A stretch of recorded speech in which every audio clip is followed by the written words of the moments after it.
Hanggang ngayon, may babae pa rin na nabibiktima ng toxic masculinity ba? Or mindset ng mga lalaking, ibang lalaki ba? Babae ka lang, madali kang masaktan, vulnerable ka. Kaya ikaw yung target namin.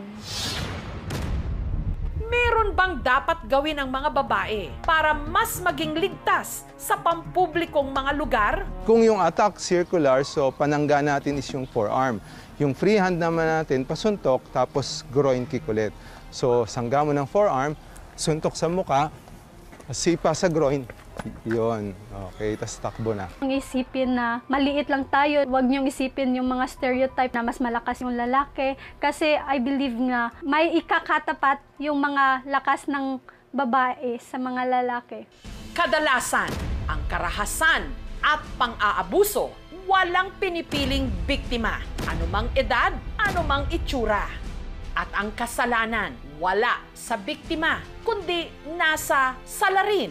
Gayunman, mas mabuti pa ring mag-ingat at alamin din kung ano ang mga pwedeng gawin kapag ika'y nabiktima.